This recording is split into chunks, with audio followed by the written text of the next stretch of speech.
Assalamu alaikum. Wa alaikum salam. Barka dai. Yau barkan ka. Yau da Allah yana da tambaya. A matsayinka na ɗan Najeriya. Dan Allah ya ara maka dama.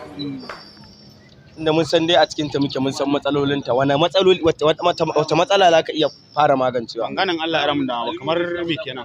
Kamar Allah ya ara ma dama ka zama shugaban ƙasa haka ko mai faɗa a jide a Najeriya. Wace matsala za ka fara magancewa? Okay, kai abin da ya kawo ka wajena kenan. Allah ya To ai ni ina gani ni yanzu idan Allah ya ara mun dama. Ka san Allah? Gaba ɗaya tattalin arzikin ƙasa ina kwashe shi. Sannan billahi duk wani saurayi ina ba shi dama ɗaukar bindiga.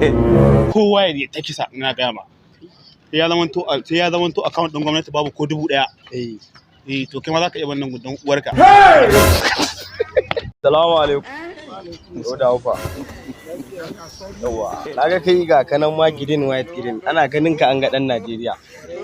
Da Allah zan ɗan yi ma wata tambaya ne.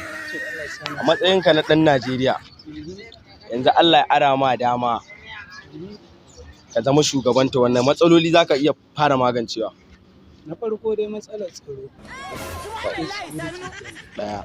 Sannan sai matsalar kowa farashi da sauransu dai. Abin da dai ya kamata dai.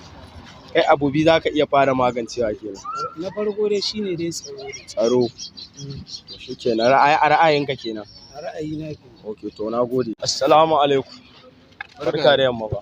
Yau barka. Yawwa da Allah ina ɗan tambaya ne. To Allah ya sana sani. A matsayinka na ɗan Najeriya, yanzu Allah ya ara ma dama misali ka zama shugaban Najeriya, wane matsaloli za ka fara magancewa?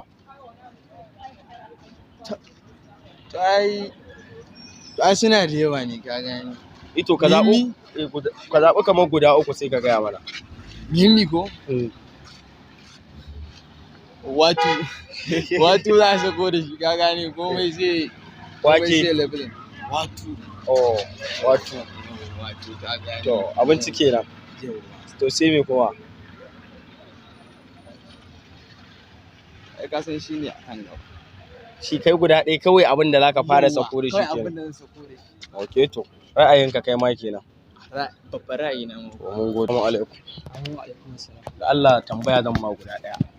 A matsayinka na ɗan Najeriya, in Allah ya ara ma dama ka zama shugaban ƙasa ko kuma mai faɗa a Najeriya, wane matsaloli kake tunanin ko ta matsala za ka iya fara magancewa? Dan dai muna da matsaloli da yawa. Gaskiya kan muna da matsalolika da yawa wanda ya kamata a ce a magance su. Yauwa.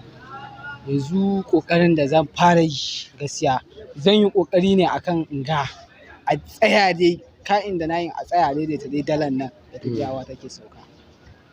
The first. Sannan kuma na biyu ƙoƙarin da zan yi a na biyu zan tsaya in gani ya za a yi a ce ana taimakon talakawa. Yauwa akwai talakawa jidi wanda wallahi sai sun tashi a rana ma sun fita sannan za su samu na ci. Wallahi wani sai ya tashi ya fita ya ji ya nemo sannan zai samu na ci. Sannan zai sha. Yauwa za a yi ƙoƙari yauwa tallafa matasa. Sannan na uku yauwa ya za a yi a buɗe sana'o'i wanda za a ce yauwa ba sai wannan irin musamman yaran nan wanda suke yawo mata za ga mata suna yawo. Za ka daƙile marke kenan da wasu abubuwa. Zan daƙile marke da wasu abubuwa ka gane ai maganar a ra'ayi na kace shi sa nake faɗa. Zan yi ƙoƙari duk yarinyar da take Kano za a bata sana'a amma yarinyar da ta bari aka kama ta a otal ko a wani yawon nata ka gane to zan yi ƙoƙari ga an hukunta ta daidai da abin da ya kamata. Mun gode Allah ya saka da alkhairi. Yauwa masu bibiyan mu a nan muka kawo ƙarshen shirin namu kashi na 1. Ku tara a kashi na 2. Ku ci gaba da bibiyar wannan tashar tamu mai albarka Inna is coming. Wannan haka amma wanda na ɓata wa da Allah a ra'ayi na aka ce. Wannan ai abu ka bayar mai.